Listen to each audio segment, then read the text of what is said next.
Vamos a hablar un poquito de lo que es gestión para tratar de hacer una introducción a lo que corresponde en proyectos, en lo que a ingeniería se refiere, ¿no? Quizás este tema sea para muchos de ustedes nuevo y por lo tanto pienso que hablar de la gestión de obra, dado que somos un poco de la sección de construcción, nosotros tenemos que conocer y manejar estos términos que nos van a permitir tener un contexto de la parte de la ocupación del profesional de la ingeniería, ¿no? Hablamos en principio vamos a hablar de proyectos, vamos a hablar de lo que implica un proyecto, de la importancia de la organización dentro de la empresa, la organización dentro de lo que vendría a ser la obra propiamente dicha, ¿no? El ingeniero Frederick Taylor, en el año 1877, fíjense, ¿no?, definió la organización con los siguientes términos, ¿no? Dice, es la ciencia de las relaciones entre los diferentes factores de la producción y especialmente entre el hombre y su herramienta de trabajo, ¿no? Entonces, como en esas épocas que todavía no eran quizás tan industrializadas, ¿no?, estábamos, vamos a decir, en una época donde las máquinas todavía no estaban en todo su apogeo, ¿no?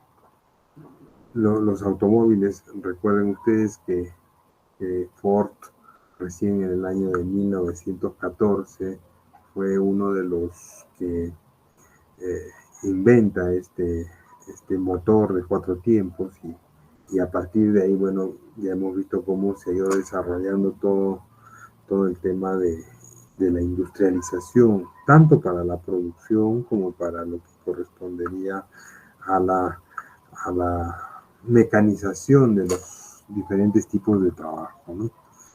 Anterior a esto era la fuerza laboral, era simplemente de mano de obra, ¿no? La mano de obra era lo más importante que podían tener las empresas para poder tener esta fuerza de producción en lo que se hacía en esa época, ¿no? Entonces, hacemos esta reseña un poco para que veamos cómo ha ido evolucionando en el tiempo todo este sistema. Dice, una organización debe establecer, entendamos por organización a establecer cuáles son los puestos importantes y fundamentales dentro de lo que es la empresa, ¿no? Y ahí vemos un esquema de una posible organización, ¿no?, que la estamos mostrando aquí, y donde pues se han establecido al gerente general como la persona quizás que comanda y dirige toda esta organización, y a su vez tenemos pues gerencias de apoyo, como es la gerencia de infraestructura, la gerencia de sistemas y las gerencias de proyectos, ¿no?, donde se elaboran los proyectos. Estas, a su vez, este gerente, si bien es cierto, tiene como soporte la parte administrativa, la parte de contable y la parte de prevención de riesgo, ¿no? En el caso de empresas es importante analizar y estudiar los riesgos a los que se está expuesto, ¿no? Entonces, es un ejemplo, pero lo que determina Julio Sánchez Henao dice que una organización debe establecer las políticas, ¿no?, expresando los valores o sistemas de valores que mantiene la organización y sus grupos o miembros de grupo. Entonces, Esto lo decide o lo define la alta dirección, ¿no? Estas políticas, estos lineamientos. Hablar del empresario o de la empresa propiamente dicho, eh, trata de establecer cuál es esa misión, ¿no? Cuál es esa visión que tenemos a futuro para poder nosotros saber hacia dónde nos dirigimos, ¿no? Entonces, para eso necesitamos un plan estratégico y este plan estratégico está sustentado en principios, valores, políticas, ¿no? De los que conforman esta alta dirección de la empresa, ¿no?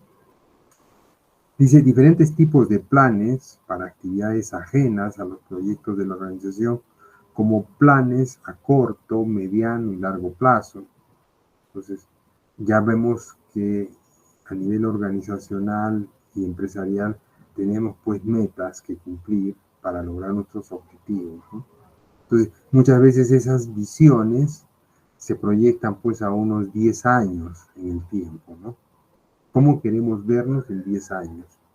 Y para esto necesitamos nosotros trazarnos planes operativos año tras año para lograr alcanzar estos objetivos que los hemos puesto a un horizonte de 10 años. Bien, entonces, dentro de la organización, ¿no? Como tal, van a haber las ideas y las propuestas que pueden derivarse de estos planes de la organización, ¿no? Esto es importante porque dependiendo de los colaboradores, ¿no? eh, nuestra, nuestra visión va a poder alcanzar esa meta, ¿no? Establecemos perfiles de ocupación de estos cargos importantísimos para el logro de estas metas, ¿no? Por eso decimos, por eso que la creación de políticas y los procesos de planificación, los procesos espontáneos que producen ideas, ¿no? O sea, esta lluvia de ideas que generalmente a través de mesas de trabajo se desarrollan en las empresas, permiten qué cosa, desarrollar proyectos, permiten el crecimiento de la empresa y todo lo que esto implica, ¿no? Ahora, yo dentro de los niveles puedo hablar de una empresa constructora, como el modelo de ese organizacional que hemos visto en esta diapositiva, ¿no? Pero también podríamos establecer el mecanismo de la organización a nivel de una obra en particular, ¿no? En una obra también existe una organización y el líder de esa organización es el residente de la obra, ¿no? Entonces él va a ser quien comande, va a dividir en sectores o solamente va a tener un solo frente de trabajo, un solo maestro, o de repente van a haber varios capataces responsables de los diferentes frentes. Entonces necesita un administrador, necesita un equipo de calidad, necesita un equipo de seguridad. Y como ven ustedes, esto es parte de lo que debemos planificar antes de empezar, ¿no? Nuestra obra. Conociendo, habiendo estudiado el proyecto, podemos desarrollar este tipo de distribución de trabajo y de responsabilidades, porque llamemos cada puesto que se genera dentro de la organización tiene una responsabilidad y tiene una misión, es parte de un sistema, ¿no? El flujo de ideas y la creatividad en una organización deberán estimularse, ¿no?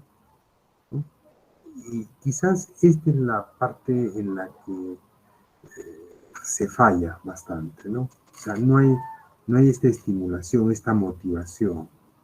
Entonces, cuando no hay personal motivado, bueno, las cosas simplemente son conformistas. Bueno, nosotros, bueno, sí, pero ¿por qué voy a dar más?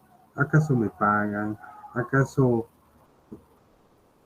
Y, y la motivación quizás fundamentalmente de tipo y de rango salarial, ¿no? O sea, una persona que está bien remunerada, está a gusto, ¿no? En un clima laboral apropiado, donde es tomado en cuenta, bueno, pues da el 100%, y eso es algo que se ha analizado y se ha estudiado bastante, ¿no? ¿Y bajo qué esta estimulación? Asignando personas creadoras, ¿no?, a tareas de trabajos creativos. Necesitamos saber escoger en el equipo quién es el profesional o la persona que va a hacerse cargo de tal o cual área.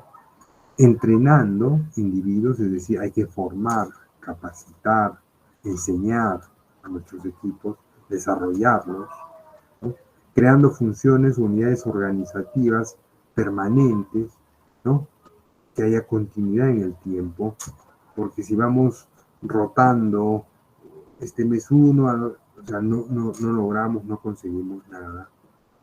Dice, permitiendo dentro de la organización la constitución de grupos pequeños que trabajen labores especializadas o específicas, ¿no?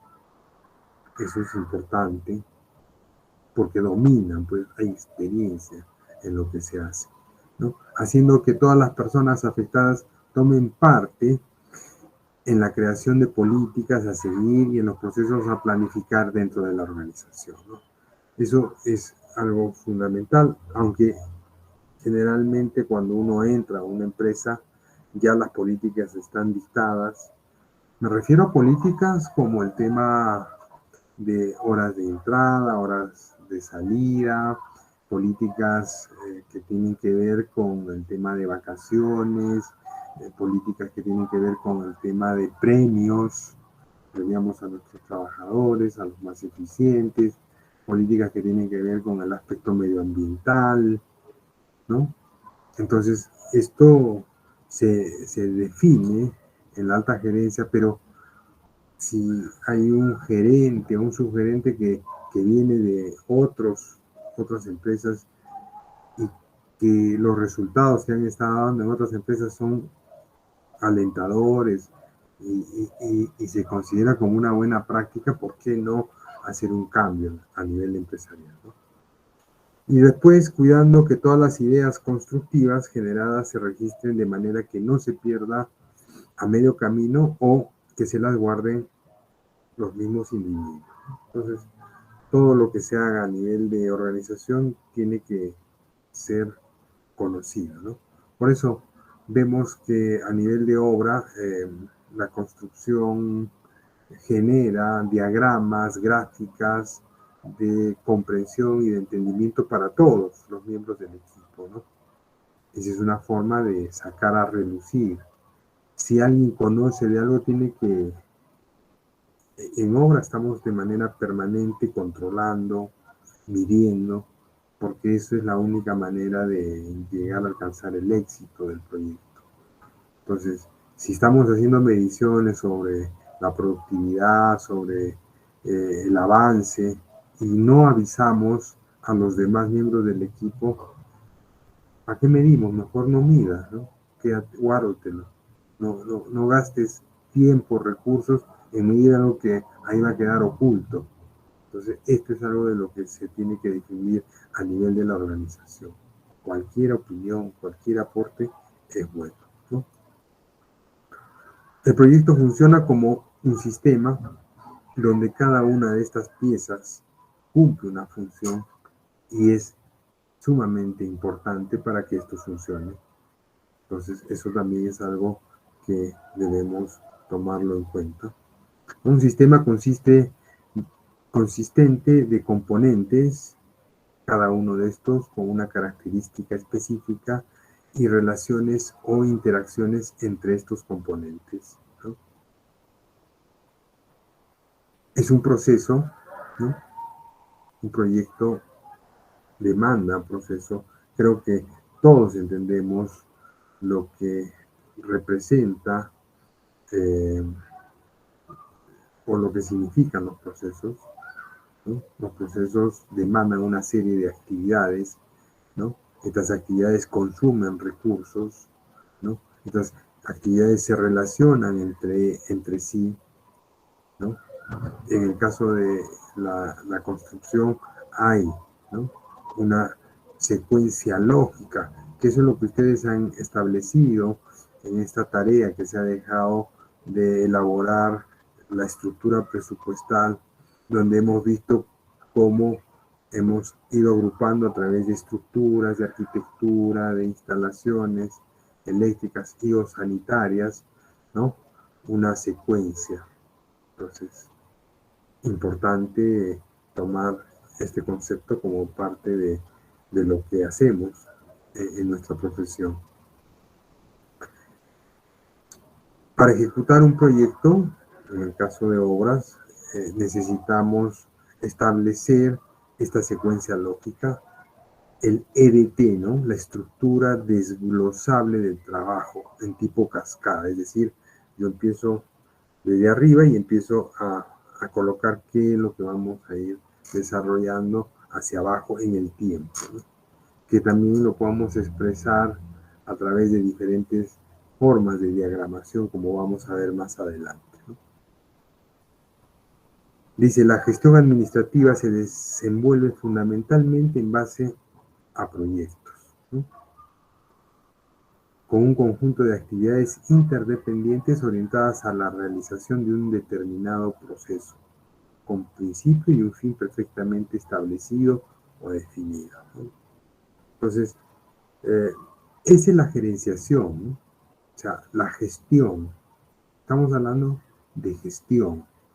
Y gestionar no es otra cosa, mis queridos alumnos, de que establecer muchas actividades que se pueden dar de manera simultánea, donde tenemos que administrar recursos, donde tenemos que controlar tiempos, controlar probablemente dinero, ¿no? Gasto, para poder eh, detectar a tiempo si es que hubiese alguna anomalía o imperfección o que estamos por un mal camino, ¿no? Entonces, esa es la visión. ¿Y quién tiene a su cargo la gestión de un proyecto, la gestión de una empresa?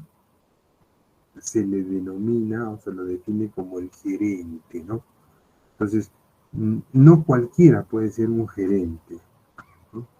Un gerente tiene que ser una persona que tiene conocimientos teóricos, que tiene conocimientos prácticos basados en su experiencia, ¿no? Y que ha tenido buenos resultados, ¿no? Entonces, a ese señor o a esa persona se le denomina el gerente, ¿no?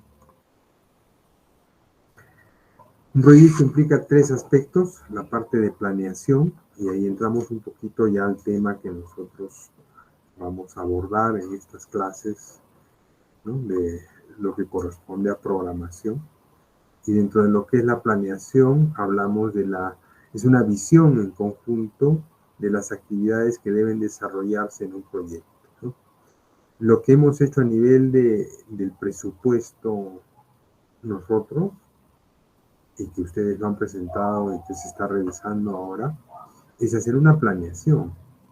Han planeado qué cosas van a hacer y en esa planeación han considerado todas las partidas de primer orden, segundo orden, tercer orden que van a desarrollarse en un proyecto. Entonces, esa etapa de planeación. Pero yo les digo, ¿cuánto tiempo van a ejecutar? ¿No? ¿Y en cuánto tiempo lo van a ejecutar? Ingeniero, todavía no sabemos cuánto tiempo nos va a demandar. Entonces, ¿no hemos hecho planeación? No, lo que han hecho es una planeación. Lo que falta a partir de ahora es hacer una programación, basándonos en esta planeación ya desarrollada y que lógicamente es perfectible, ¿no? Eso también es algo de lo que por ahí vamos cayendo en cuenta en la cantidad de revisiones que podamos dar nosotros a nuestros proyectos, de que se nos olvidó tal o cual cosa, esta actividad, oye, no la hemos puesto, oye, añádela, ¿no? Ponla. Pero una vez que ya esté revisada, oleado y se ha incrementado la planeación a través de esta estructura, este EDT que ya lo hemos establecido, debemos programar. Y nos vamos a programar en tiempo. Y ahí empezamos a analizar el tema de recursos. Entonces, la programación es la planeación, pero con recursos. Recurso mano de obra, recurso tiempo, recurso equipo, recurso materiales. Y claro, para programar tengo que ver si contamos o no contamos con tal o cual tipo de material, ¿no? ¿Cuánto tiempo va a demandar en llegar? ¿El material está en la zona? No, hay que traerlo del extranjero, o hay que traerlo de otra localidad, de otra ciudad. Entonces, ¿cuánto demora en llegar? Entonces, esos tiempos, ¿no?, de traslado se contemplan en la programación, ¿no? Por eso decimos, cuando el proyecto se asocia el factor tiempo, es decir, cuando se calcula la duración de las diferentes actividades, iniciaciones y finalización de las actividades, y se calcula la fecha de término del proyecto. Entonces, eso es programar. No es lo mismo excavar a mano, ¿no?, que excavar empleando una tecnología, pues, de punta, ¿no? Eso quiere decir, bueno, si yo voy a hacer una excavación, voy a mover 300 metros cúbicos, simplemente con personal obrero, me voy a tomar 5 días. Pero si yo hago el mismo trabajo con equipo, usando una tecnología, de repente el trabajo lo hago en un día. Entonces, ahí estoy viendo el recurso, ¿no?, de la tecnología que voy a emplear o aplicar para mi proyecto para poderlo programar. No en 5 días, sino en uno, porque el cliente, el propietario, es una de las personas más interesadas en que esto se termine cuanto antes posible, lo antes posible, ¿no? Entonces, el jefe de proyectos muchas veces plantea y propone la tecnología al propietario del proyecto, ¿no?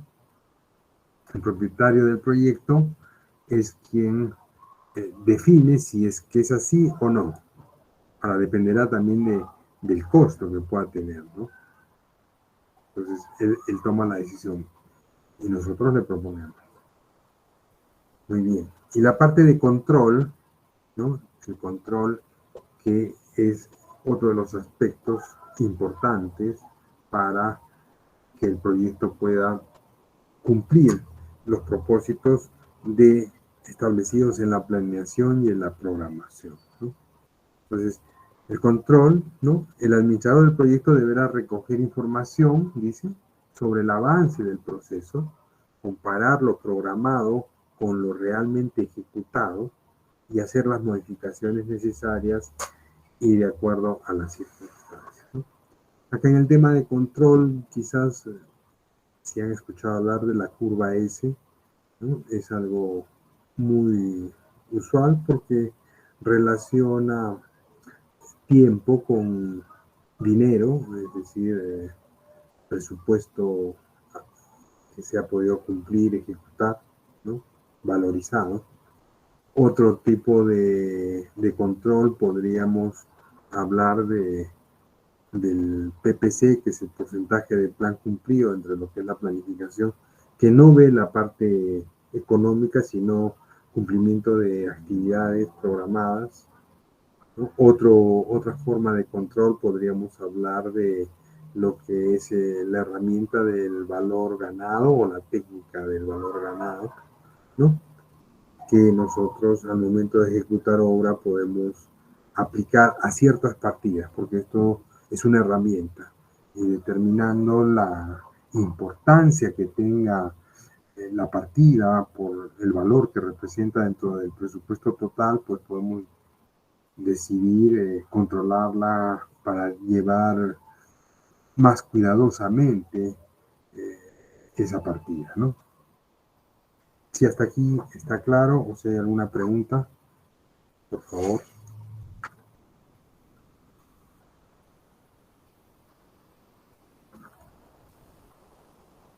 Bien, continuamos. Otro de los términos importantes dentro de lo que es la gestión es el tema de la productividad, ¿no? Y la productividad en todo el sentido de la palabra. Esa es la tendencia, ¿no? O sea, que los que conforman la empresa, los que conforman el equipo, logren estos niveles, no solamente de producción, ¿no? O sea, la productividad está relacionada con la eficiencia, ¿no? Hemos dicho que, que las empresas pueden ser, o las personas, o las empresas pueden ser eficaces y pueden ser eficientes, ¿no? Entonces, el eficaz es el que cumple con el objetivo, sin importarle el tiempo, sin importarle eh, el costo que este tenga, ¿no? Entonces vemos que hay alumnos que estudian en la universidad pues 8 años, pero acaban, terminan y se gradúan. Entonces, bueno, han sido eficaces, porque su meta ha sido cumplida, ¿no? Pero hay otros alumnos que son eficientes, porque la carrera la hacen en 5 años, ¿no? Y otros que son mucho más eficientes porque reducen ese tiempo, porque avanzan, adelantan cursos. Bueno, en universidades privadas se puede dar, ¿no? Porque hay cursos de verano, ¿no? No son de nivelación, sino de adelantar cursos, ¿no? Entonces, cosas de este tipo tienen que ver con la productividad. Entonces, se considera que una persona es mucho más productiva o una actividad ha sido mucho más productiva cuando la cantidad de producción, ¿no?, es única y el consumo de recursos tiene un valor también. Entonces, entre menor recurso yo emplee, ¿no?, voy a ser mucho más productivo, ¿no? Entonces, aquí empezamos a hablar del costo de venta, que es lo que se ha planteado en el presupuesto y en el expediente técnico, y finalmente un costo real, ¿no? Entonces, si el costo de venta fue 10 y nosotros hemos gastado sin menoscabar en lo más mínimo la calidad, hemos gastado 8, hay 2 soles de diferencia por metro cuadrado, por metro lineal, en la unidad que ustedes quieran, hemos sido mucho más productivos, ¿no? Porque eso ha reducido el valor real de lo que nosotros hemos ejecutado, ¿no? Bueno, hasta aquí creo con estos conceptos que nos dan una idea de la importancia que tiene dentro de lo que es la planeación, la programación y el control de actividades dentro de los proyectos, básicamente, ¿no? Bueno, aquí vamos a hablar un poquito de la historia de la producción, ¿no? Y para esto hemos presentado esta línea de tiempo que nos permite observar cómo ha ido evolucionando a través de, de la historia el aspecto de la producción, ¿no? Veamos desde 1810, se menciona a Eli Whitney, 1880, tenemos el costo de proyectos en lo que vendría a ser producción. Como dije, en esa época era básicamente de la fuerza laboral más que de la fuerza de la tecnología aplicada. Taylor, con su libro de la dirección o administración científica, ¿no?, es considerado como uno de los padres de la administración, ¿no? científica. Ford, el inventor de los automóviles, ¿no? Con una teoría de la producción en masa, ¿no? Y fue justo un año antes de que saliese a la luz el primer automóvil en 1914, ¿no? 1920, DuPont, ¿no? Es una empresa, ¿no? Una asociación de dos compañías, ¿ya? Que mantienen una teoría sobre la división del trabajo, de la estructura del trabajo, es decir, fraccionamos nosotros el trabajo, lo dividimos y es mucho más controlable, más manejable, que eso es lo que todavía hoy por hoy se aplica en las empresas, ¿no? Para tratar de sectorizar, ¿no? El trabajo con volúmenes, ¿no? Para establecer trenes de trabajo, y eso es algo que, fíjense, a través del tiempo todavía se viene desarrollando, ¿no? Y acá ya empieza un poquito el tema de lo que se conoce como la filosofía Lean Construction, que fue implantada para la fábrica de automóviles Toyota en 1950. La familia Toyoda es quizás una de las líderes en el tema de manufactura, ¿no? Toyota tenía una fábrica de máquinas de tejer, de telares, que vendió la patente a los ingleses, y con el dinero que obtuvo de esa patente para que los ingleses pudieran fabricar este tipo de máquinas, que eran, imagínense, telares en ese entonces de madera, porque esto lógicamente se remonta antes de la fábrica Toyota, mucho más atrás. Toyota fue ¿cómo les puedo explicar? El dinero que obtiene el padre de los Toyota se lo da a un hijo, ahorita no me acuerdo el nombre, y el padre le dice, hay esto que ya en Estados Unidos viaja, lo envía para poder ver sobre el tema de implantar esa fábrica en Japón, ¿no?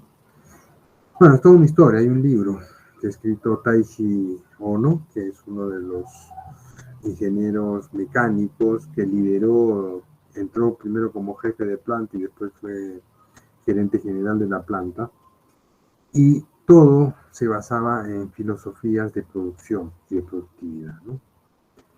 Y bueno, de ahí tenemos para adelante varias teorías, como la de 1980, la de Six Sigma, ¿no? Que habla de la dispersión en cuanto a la productividad, ¿no? Y cómo los estándares deben ser medidos, controlados. Y, y en la otra línea, la de abajo, en el color verde, vemos parte de lo que se desarrolló a través de los proyectos en el tiempo, ¿no? La teoría de Gantt, de las barras Gantt, ¿no? Y esta ha ido siendo mejorada, perfeccionada a través de diferentes, eh, si se quiere, complementos que se le han dado, ¿no? Para poder tener el tema de lo que es la planificación. Pero todo tiene que ver con el tema de producción a nivel de industria, ¿no? La industria toma mayor auge a partir de la invención de las máquinas, ¿no? Primero las de vapor y después las de combustión, ¿no? Las de motores a cuatro tiempos. Entonces, ha ido transformándose, y la industria en la construcción, en el tema de productividad, esta de forma de trabajar de los de Toyota, que se denomina la filosofía Lean Manufacturing primero, después Lean Production, Y Cosquela en el año 96, viendo los resultados que la industria de la construcción tiene, lo define como el Lean Construction, ¿no? Entonces, como ustedes ven, ha sido una adaptación de algo que ha dado resultados en otras industrias y que es importante que nosotros, a nivel de nuestra forma de trabajo, de nuestra manera de construir infraestructura, podamos aplicar. Lean no es un, una técnica, sino es una filosofía, como lo definen, ¿no? Es una forma de pensamiento que tiene que ser compartida por todos los que son miembros del equipo, ¿no? En toda la organización. Todos deben pensar bajo ese enfoque de productividad y de mejora continua. ¿Hasta ahí alguna pregunta? Bien. Vamos un poquito a establecer algunos parámetros desarrollados bajo esta línea de tiempo que hemos presentado, ¿no? Para establecer cómo ha ido evolucionando, ¿no? Dice, desde tiempos muy antiguos, lo primero que apareció fueron estos diagramas de flecha, ¿no? Entonces, esto era una cuestión simple, donde podíamos establecer una secuencia de partidas, ¿no? De actividades, pocas, no muchas, como ven son 6, pero que era para la época algo importante de determinar. Estos eran definidos como los nodos y las actividades con las letras A, B, C, D, etc. Entonces podíamos establecer una secuencia en el orden, ¿no? No puedo hacer 2, ¿no? O no puedo desarrollar la actividad C si previamente no he logrado terminar la actividad A, ¿no? Entonces, igual acá, ¿no? No podría iniciar D si yo previamente no he completado la actividad B, ¿no? Y así, ¿no? O sea, Henry Lawrence Galt, un ingeniero mecánico y consultor norteamericano que en el año 1910 creó, ¿no? Prácticamente ya a postrimerías de su vida, esta forma gráfica de secuencia que hoy por hoy se viene utilizando, donde establecemos en una línea de tiempo, ¿no? En qué momento iniciamos una determinada actividad. Y como ven, es muy simple, no hay ninguna conexión entre estas. Muestra claramente que primero tengo que hacer la actividad con la tarea número 1, después determinada la tarea 1, empezó la 2, que va a terminar en el día, pongámosles 8, a partir de ahí va a empezar la actividad 3, la tarea número 3 y así, ¿no? Hasta el último día, el día 25, que debo terminar todas las tareas encomendadas, ¿no? Entonces, algo gráfico, igual que lo anterior, de fácil entendimiento, y eso es un poco lo que se busca, ¿no? La simpleza, la sencillez de interpretación, etc. Una de las primeras aplicaciones importantes de estos diagramas anteriores que hemos visto de Gantt fue en Estados Unidos durante la Primera Guerra Mundial, a instancias del general William Crozier, ¿no? ¿Y por qué la milicia? ¿No? Hemos dicho que es la ingeniería militar la madre de todas las ingenierías, ¿no? Porque establecían estrategias, planificaban, ¿no? No sé si han visto esa serie de Guerra de Tronos. Es interesante cómo en el piso armaban todo un escenario y ponían los soldados en tal posición. O sea, eso es analizar la estrategia, ¿no? De cómo poder lograr vencer a nuestro enemigo.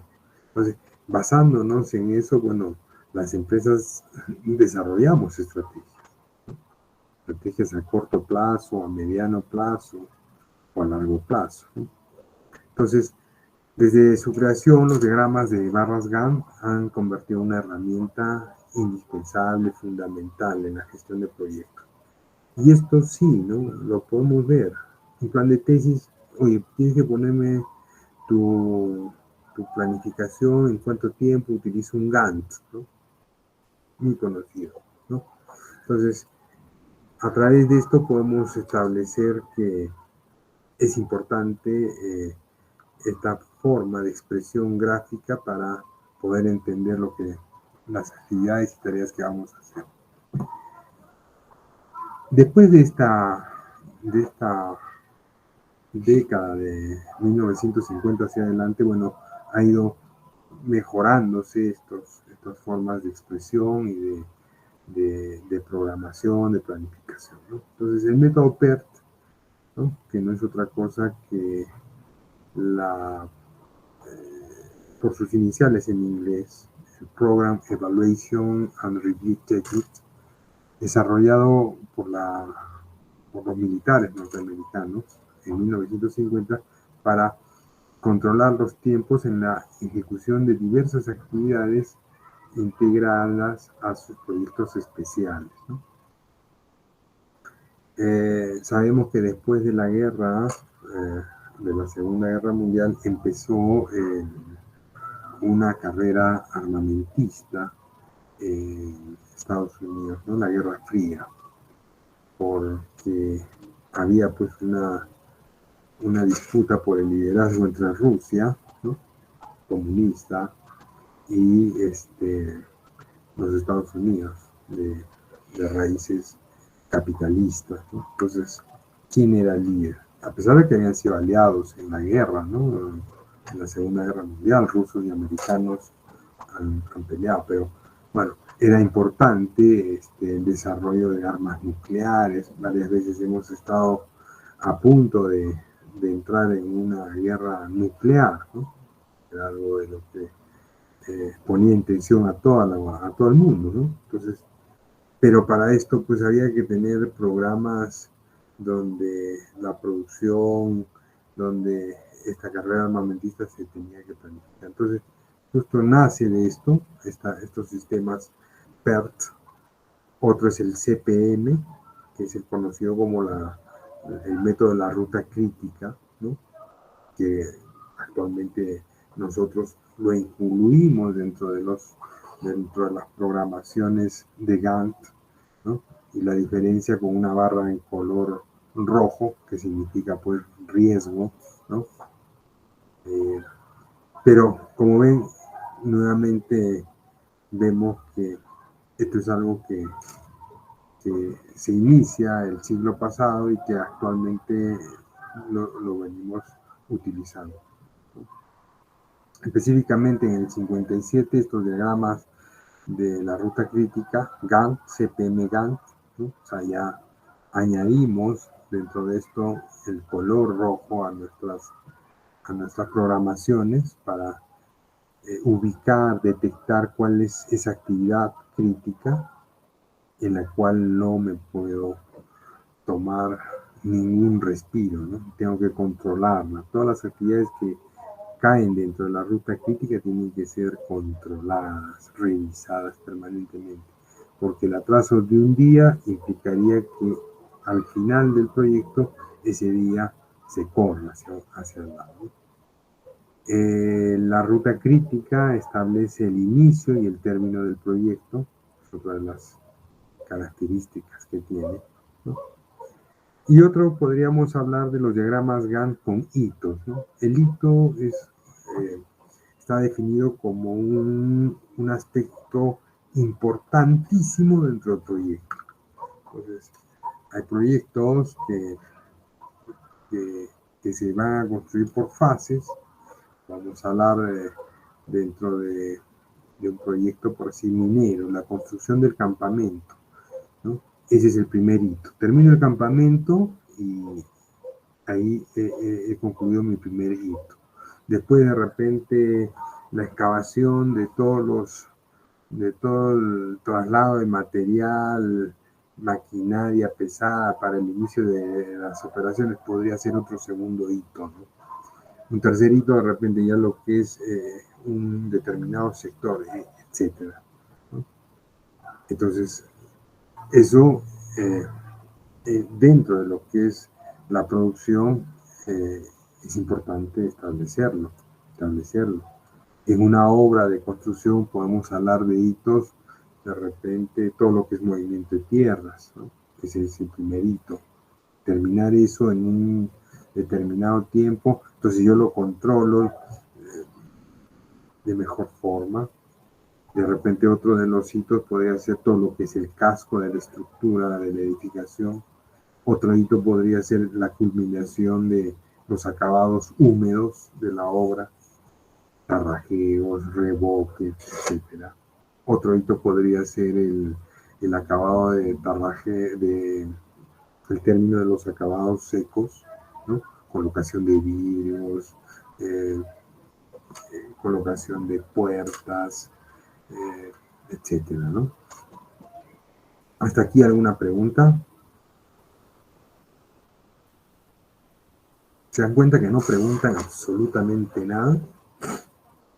¿Por qué será? Siempre me pregunto. ¿Estarán en la clase los alumnos?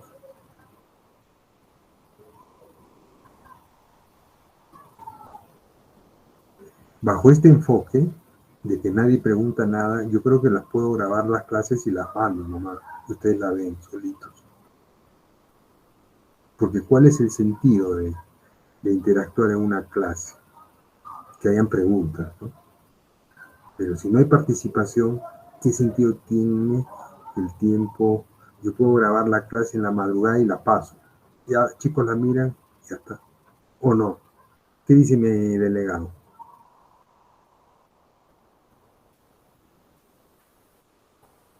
Bueno, ingeniero, creo que tiene razón, pero supongo que están esperando que avance un poco más, ¿no? Porque todavía estamos en esta parte del desarrollando esta línea de cómo se ha ido desarrollando lo que viene a ser. Pero es que tienen que haber dudas. ¿Y por qué esto? ¿Y por qué lo otro? ¿No? O sea, también yo no voy a esperar hasta el final para decir hay preguntas cuando ya no hay tiempo. Está bien, ingeniero. Entonces trataré de... No, es que no es de ti solamente, ¿no? O sea, en el salón hay 45. O sea, te echo una pregunta a ti para ver si obtengo una respuesta de alguien, ¿no? Y también se lo hubiera podido preguntar a Angie, pero al final se dan cuenta que esto se convierte en un monólogo. Entonces, ¿qué debo hacer? De repente, bueno, señores, ustedes hagan la clase, yo voy a preguntar. Y ahí sí empiezo yo a preguntar a cada nada. ¿Qué les parece? Cambiamos de técnica y de metodología. Ustedes a partir de ahora son los que desarrollan la clase y reparto los temas de acá hasta el final. ¿Estaría bien? No, ingeniero. Sí, No, pero o sea, hay algunos ingenieros que lo desarrollan de esa manera, ¿no? Pero la cuestión es que se pierde tiempo y tiempo es lo que nos falta. sí puede, pero a veces me quedo con el insabor, ¿no? De decir que, bueno, al final creo que ustedes son responsables, estarán atentos. Hemos dicho que esta clase no. Sí, ingeniero, creo que, o sea, sí, hay muchas dudas, pero tal vez mis compañeros y me incluyo también a veces, no sé, tal vez no sabemos cómo formular la pregunta o creo que hay un poco de temor, pienso, tal vez es eso. Pero es que es la edad, y están en el derecho de preguntar, y no tiene que haber temor, no tiene que haber vergüenza, están formándose como ingenieros, están aprendiendo. Eso es lo que tenemos que rescatar. Yo cuando era alumno era el más preguntón, ¿y por qué esto? ¿Y por qué? Parecía un niño de 2 años, ¿y por qué? ¿Por qué? Y en la maestría que he seguido, he sido preguntón, y en el doctorado, y he preguntado y levantado. Y el profesor diría, y este es un espeso, tanto que me pregunta. Pero es que tengo dudas, y no quiero quedarme con las dudas. Bueno, comentarios, sigamos. Hablamos de dos formas de establecer este tipo de programación, como planteamos acá. El CPM GAN, que es el de la ruta crítica, dentro de lo que son las gráficas GAN, es una programación determinística, y en cambio la de PERT es una programación probabilística, ¿no? Dice, el método PERT no se emplea mucho, puesto que para emplearlo tendríamos que tener más del 50% de actividades son probabilísticas, ¿no? Entonces, para este tipo de industria, en el caso de la construcción, pues nosotros no tenemos que asegurar, ¿no? Y vamos a ver un poquito más adelante sobre el tema de cómo a través de la filosofía Lean Construction hay una herramienta que se conoce como el Last Planner, y este Last Planner determina cuáles son las actividades que van a pasar al último planificador para poderlas ejecutar, porque ya han levantado todas las restricciones, o sea, esa probabilidad de que si se hace o no se hace ya ha sido aclarada, vamos a decir, ¿no? El método de PDM, por sus iniciales, el método de precedencias, Precedence Diagramming Method, ¿no? Nace en el año 1964, ¿no? Esta metodología refiere bastante al método de CPM, lógicamente que cada una de estas tarjetas, ¿no? establece una información muy característica. Con las letras se determina la actividad, y en los costados derecho, central o izquierdo, en la parte superior, establecemos el tema de la secuencia que tiene que existir del inicio, fecha de inicio, las fechas de holguras. Vemos en color rojo también cuáles son las actividades que no deben sufrir retraso, y en el color gris aquellas actividades que pueden tener ciertas holguras, ¿no? para poderse iniciar. Definamos holgura, es una actividad que podría iniciarse de manera temprana o de manera tardía sin que afecte el inicio y término del proyecto, ¿no?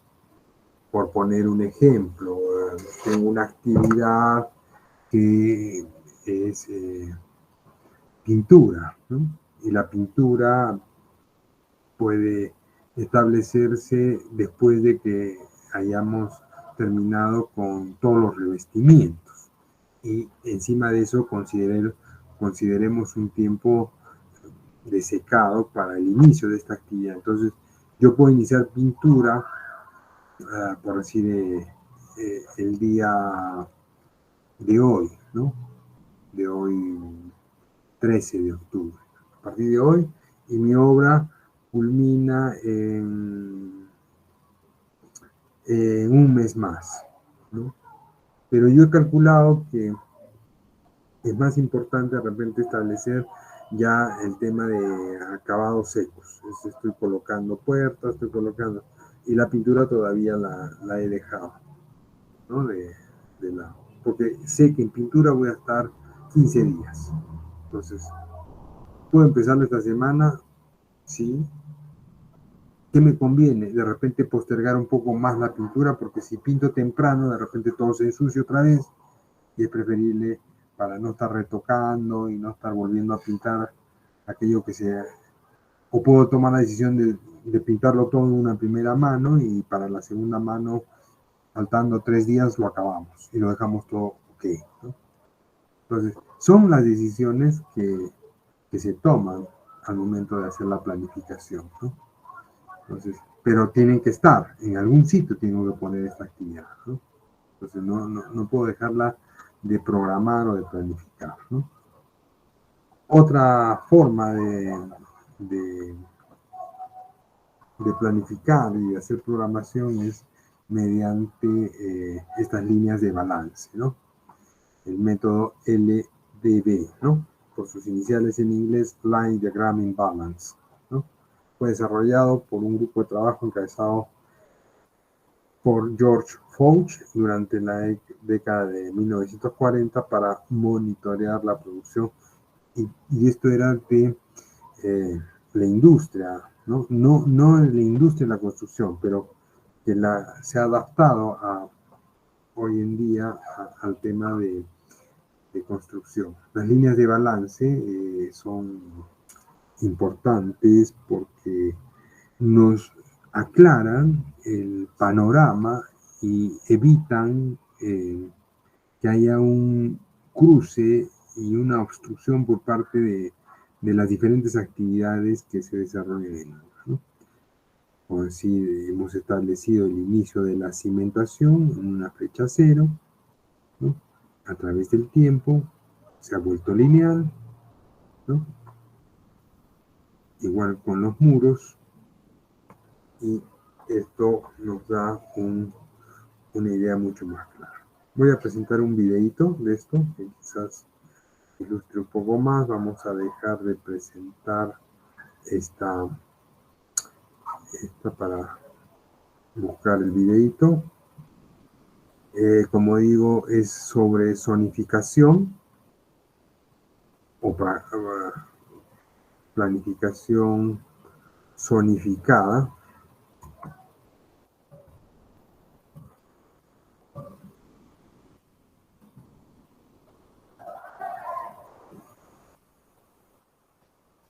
El videito será 3 minutos.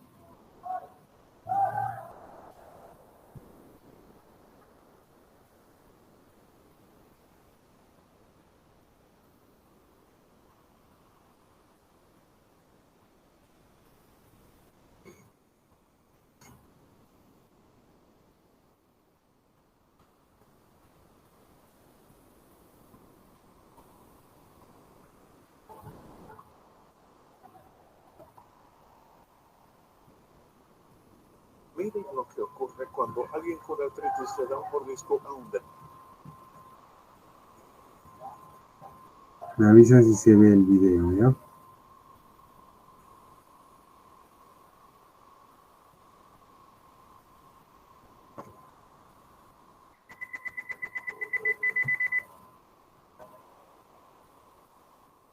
Sí, ya se ve. Sí, listo, ingeniero. Él es John, el gerente de proyecto de remodelación de 6 torres. Sabe lo importante que es contar con una buena programación con el objetivo de cumplir sus fechas de entrega. Así que valida las direcciones esperadas del proyecto y ha pensado en un plan completo. Este resulta ser muy largo, tiene muchas páginas, pero va a mirar la forma de comenzar el proyecto. Es duro para él ver si tiene una buena programación sin necesitar un horario basado en Gantt, con las consecuencias de solo conformarse con el inicio de las actividades. Los resultados son con frecuencia que el trabajo se iniciará al azar en diferentes locaciones donde todo será estropeado. Puede terminar en días en que los sitios de trabajo estén bastante concurridos y días en que estén vacíos. Al final del proyecto, el trabajo continuo tristemente llamará al desperdicio, retrasos y costos adicionales para el proyecto.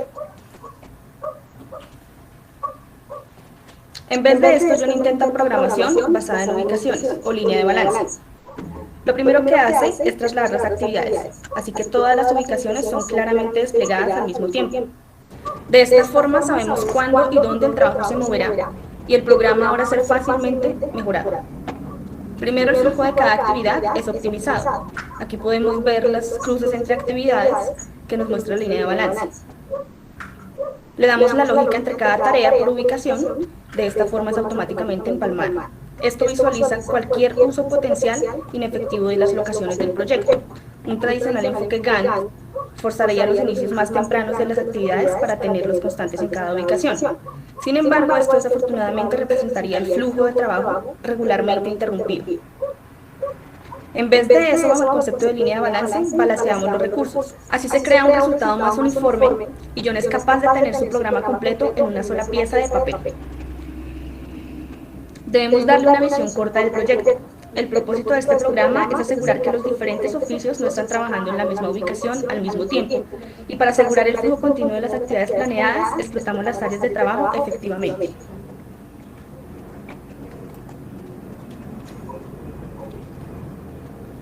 Con este programa basado en locaciones o línea de balance, podemos conseguir una visión del proyecto más clara, un flujo de trabajo continuo y optimizado, y una rápida ejecución y más eficiente, probablemente del 20% de rapidez en la ejecución del proyecto.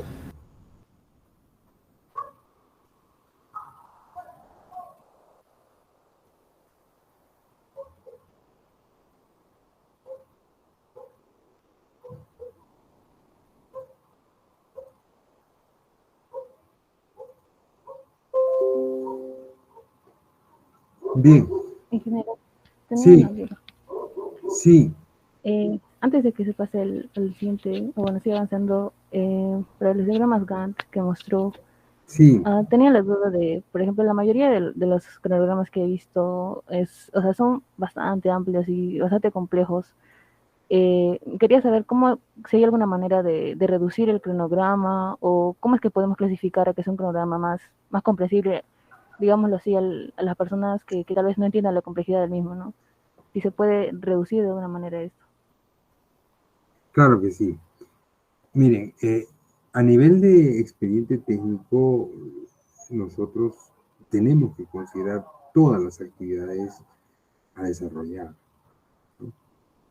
Una vez ya tengamos el encargo de ejecutar y de construir algo, lo que vamos a hacer es tratar de establecer una planificación mucho más pequeña, con hitos, con metas más cortas que estén dentro de esta planificación maestra.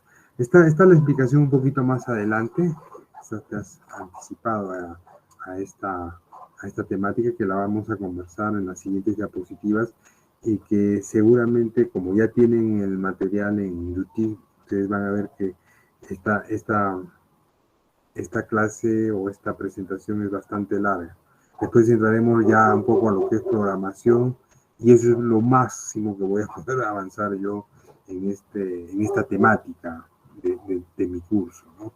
Porque no me da para entrar en mayor detalle. Tenemos que ver el análisis de costos unitarios, tenemos que ver lo que son costos indirectos, lo que es el costo directo, tenemos que ver fórmulas polinómicas, o sea que estoy tratando de empaparlos un poquito y de que entiendan la importancia de la programación básicamente relacionada con el presupuesto y el costo que se maneja, ¿no? Por ahí viene el tema. Ya hemos dicho que partimos de una estructura desglosable, de armar un presupuesto y ahora lo que vamos a hacer a ese planeamiento que hemos hecho, porque lo que hemos hecho es una planificación tipo cascada, tratando de establecer que primero es movimiento de tierras, después de movimiento de tierras viene cimentaciones, después de cimentaciones viene concretos, ¿no? Etcétera. Entonces estamos estableciendo ese orden. ¿Qué es lo que yo les decía en el curso de construcción, ¿no?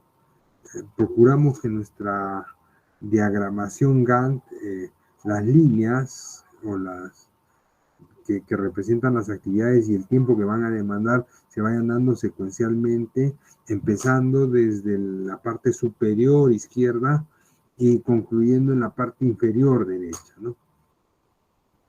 No sé si con eso respondió Angie a tu pregunta, pero sí vamos a tratar eso. Sí es factible y es necesario, es muy necesario, pero para ya el control y la ejecución propiamente del proyecto, ¿ya? Bueno, acá rápidamente ya me está ganando la hora, faltan unos minutos, tratar de establecer en este ciclo de vida del proyecto, ¿no?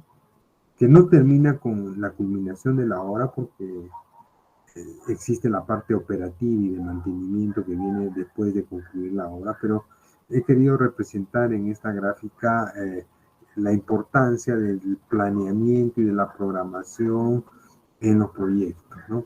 A nivel de anteproyectos se utiliza porque necesitamos, a pesar de que estamos desarrollando estudios, establecer tiempos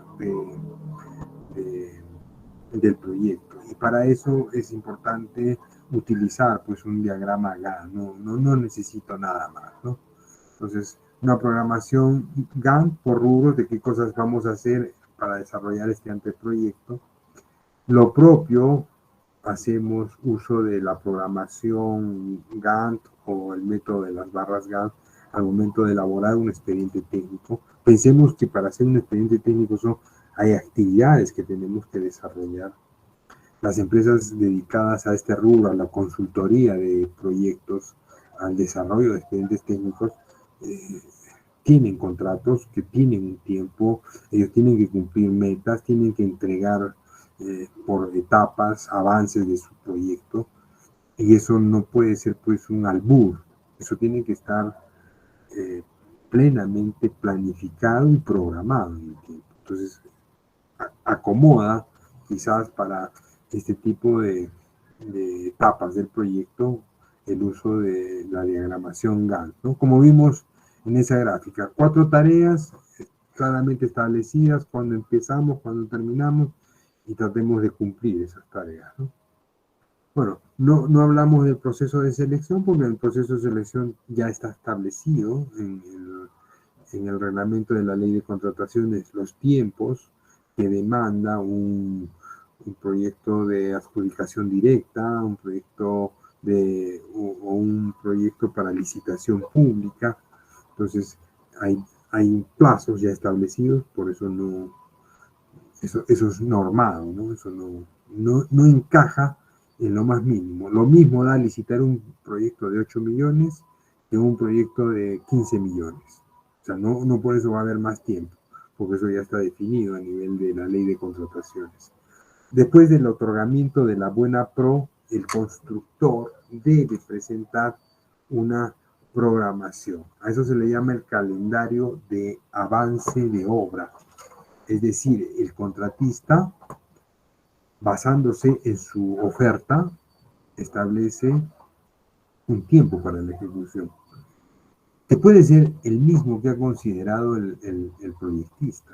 El proyectista muchas veces dice, este proyecto se hace en 6 meses, el constructor no va a decir, no, yo voy a hacer en 7 meses.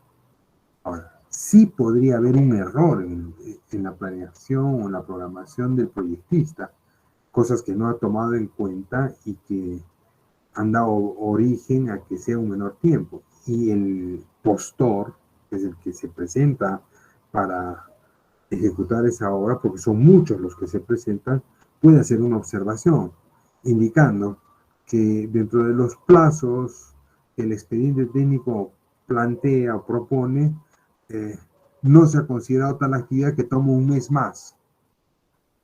Entonces, en este proceso de selección, revisan, escuchan y le preguntan al proyectista, oye, ahí está esta observación a lo que tú has ejecutado, ¿es verdad? Sí, pucha, que me he olvidado. Ya, ni modo. Entonces le responden a todos los postores que efectivamente ha habido un error y por lo tanto eso será considerado en el momento de la presentación de este cronograma o calendario de avance de obra, ¿no? El CAO, calendario de avance de obra que firma el contratista para ejecutar la obra, ¿no? Pues de eso también vamos a hablar nosotros más adelante, sobre el CAO y cómo se relaciona con el presupuesto, ¿no? Porque es un calendario de avance de obra valorizado en el tiempo, en función de las actividades que se ejecutan, ¿no? Entonces, hasta aquí, bueno, todo está en papeles. A partir de aquí empieza lo que se define como ya la ejecución propia del trabajo. Entonces, necesitamos controlar obra, necesitamos utilizar otros mecanismos. Por decir, el proyectista no va presentando las líneas de balance, ¿no? Eso lo tengo que hacer yo porque me interesa evitar que mis trabajadores se interrumpan, se obstaculicen entre ellos. Entonces, para eso trato de que haya ese cuidado de que un equipo de trabajo como es el de pintura intervenga en un ambiente y nadie más esté en ese ambiente. Entonces, esta línea de balance para alguna parte, sobre todo la de acabados, es la que mayor importancia me tiene. Entonces, así como esta, tengo pues las herramientas de Last Planner System, ¿no? Que vendría a ser la herramienta que utiliza el IncoStructure para establecer justamente o planificar en la última semana aquellas actividades que están libres de restricciones y que se han cumplido, ¿no? Restricciones como son especificaciones técnicas, restricciones de materiales, restricciones de materiales. Y eso es lo que proponen y plantean, respondiendo un poco a la alumna que me antecedió con esta pregunta, ¿no? Entonces, yo no veo la planificación como algo muy lejano, sino me centro y me concentro en lo que vamos a hacer esta semana. Por eso es que me he preparado para esta semana y tengo que cumplir lo que tengo que hacer esta semana. Claro, todo esto se basa en una planificación maestra. O sea, no me lo estoy inventando. Pero esta semana tenemos que hacer esto y tenemos que cumplir esto. Bueno, esto creo que es importante plantearlo para poderlo manejar. Algunos conceptos, lo que son metrados reales, ¿no? Que son los que realmente ejecutamos en la obra, sobre todo en movimiento de tierras, ¿no? A veces hacemos una sobreexcavación. Me he pasado 5 centímetros. La zapata decía 1,20 por 1,20 y yo me equivoqué o el que estaba excavando no lo controlé y ha excavado 1,25 por 1,25.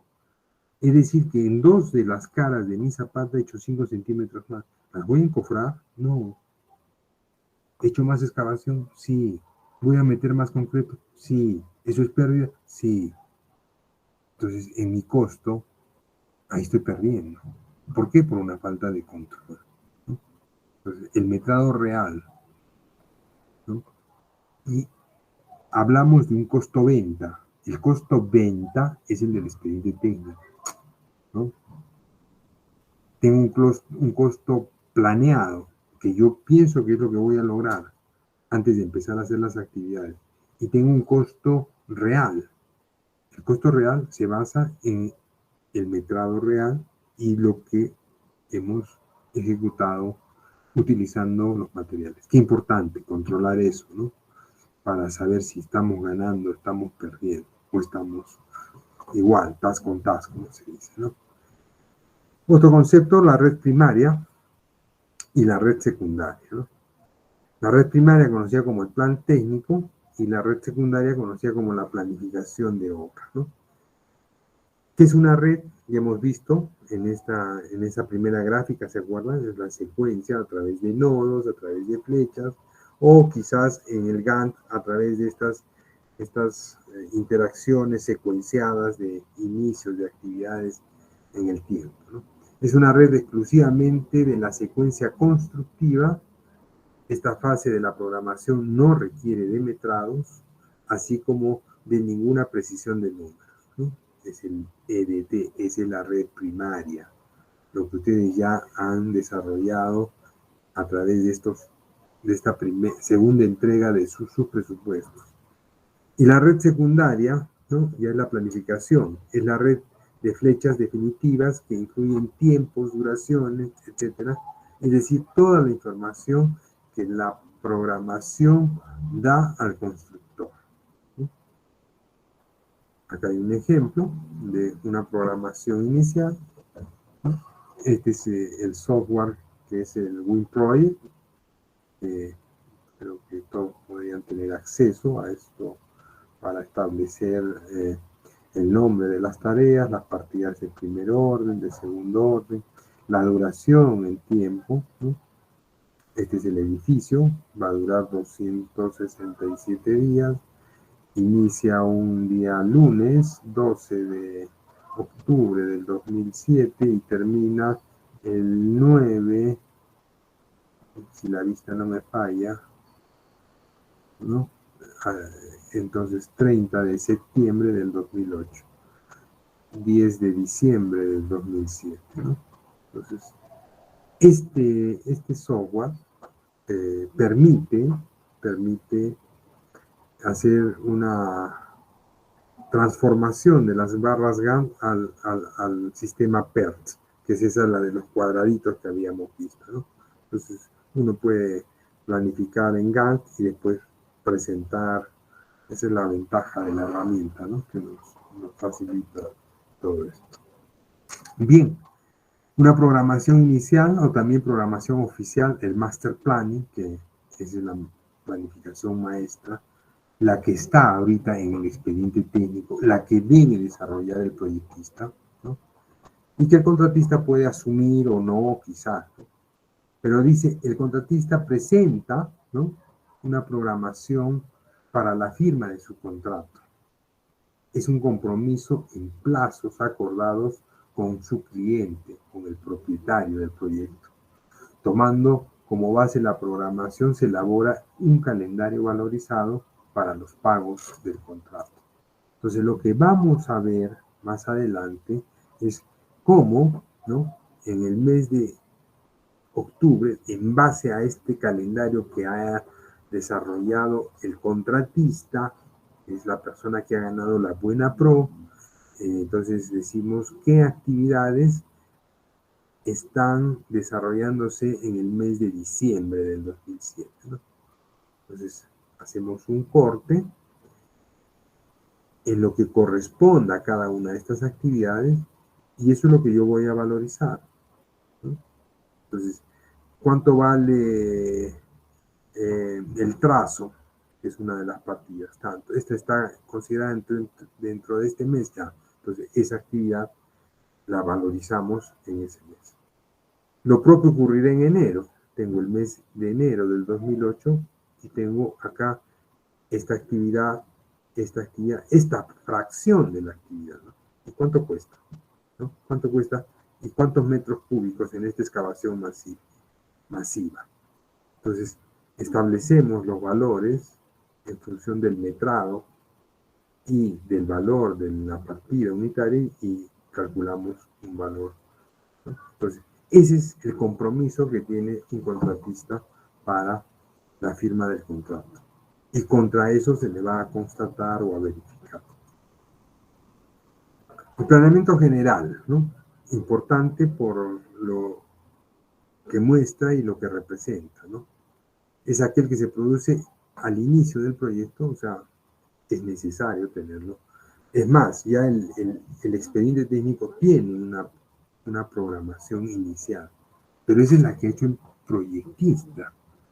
Pero cada empresa y cada ingeniero pues, tiene su manera muy particular de ejecutar los proyectos. O sea, yo no me voy o sea, si el proyectista se equivocó, yo también me voy a equivocar. Entonces, la experiencia del contratista le da por otra visión. O sea, lo que el contratista va a pretender es sobre lo ofertado al cliente, hacerlo en menos tiempo, ¿no? Porque eso va a implicar que sea mucho más productivo. Eso va a implicar que haya una ganancia adicional, una sobreutilidad, ¿no? Es aquel que se produce al inicio del proyecto, se tiene que identificar los recursos críticos de adquisición, importante tener esta relación de insumos para ver cuáles son los que requieren su compra inmediata, porque pueden ser escasos, pueden agotarse, o habrá algunos productos o equipos o materiales que haya que importarlos del extranjero, eso toma un tiempo, o el traslado de un sitio a otro sitio también tiene que tomarse en consideración. Definir los métodos constructivos que se van a desarrollar, definir las secuencias constructivas, ¿no?, para su validación en el circuito fiel, que es el cumplimiento de lo que se está planificando, y establecer un layout de obra que vaya acorde con la secuencia del trabajo. Hablar del layout es establecer la secuencia, o mejor dicho, los caminos, las rutas que vamos a seguir dentro de la producción, ¿no? Esas líneas de comunicación de las diferentes actividades, ¿no? Por así, donde establecemos el banco para el carpintero, en dónde lo ubico, qué tan lejos o qué tan cerca del edificio tiene que estar. Lo propio para lo que vendría a ser el acero de refuerzo, ¿no? Que son bancos de trabajo donde hay producción de habilitación de acero, habilitación de formas. Entonces, tengo que ponerlo en un sitio donde no me obstruya, no me obstaculice. Entonces, para eso se utiliza la YOLT, ¿no? En el caso de la programación interna, ya viendo ya desde la perspectiva de la obra en sí, ¿no? Entonces, ahí ya tenemos que, basándonos en este programa maestro, ¿no? Nosotros podemos derivar en fases, es decir, estoy dividiendo, estoy particionando, ¿no? Y ahí está especificando cuáles son mis entregables. Mi entregable es el movimiento de tierras, ok. Mi entregable es el casco, ok. Mi entregable son los acabados húmedos, ok. ¿No? Y esto es lo propio, ¿no? Para eso establecemos los hitos. Después un programa intermedio para preparar los trabajos, ¿no? En el programa semanal también establecemos hitos más pequeños y la parte del PPC, que es la medición y el aprendizaje, el control de lo anteriormente desarrollado. Entonces, siempre después de cada semana vemos cómo ha resultado este porcentaje del plan cumplido, llamado como PPC, ¿no? Y ahí analizamos si realmente ha habido el resultado esperado o no. Entonces, como ya también entrando a lo que nuestra alumna preguntó sobre si es que es factible particionar en algo más pequeño, sí, tenemos esta programación maestra, ¿no? A partir de ahí podemos desarrollar estas programaciones denominadas como pool planning, ¿no? O la planificación en reversa para poder establecer estos buffers que no son otra cosa que los acolchonamientos o las holguras que nos vamos a dar entre hito e hito. Está Look Ahead, que es una planificación de 4 a 6 semanas, ¿no? Hacia adelante para poder establecer el levantamiento de restricciones, ¿no? Luego tenemos el plan de trabajo semanal con reservas y a partir de ahí podemos establecer cuál es la programación diaria de lunes, martes, miércoles, jueves, viernes y sábado, ¿no? Entonces, como ve, es factible y es muy necesario, pienso yo, manejar cosas de esta naturaleza, cosas pequeñas, bajo este plan semanal de trabajo. Pero como ven, esto se deriva de una planificación maestra, o sea, tiene un ordenamiento.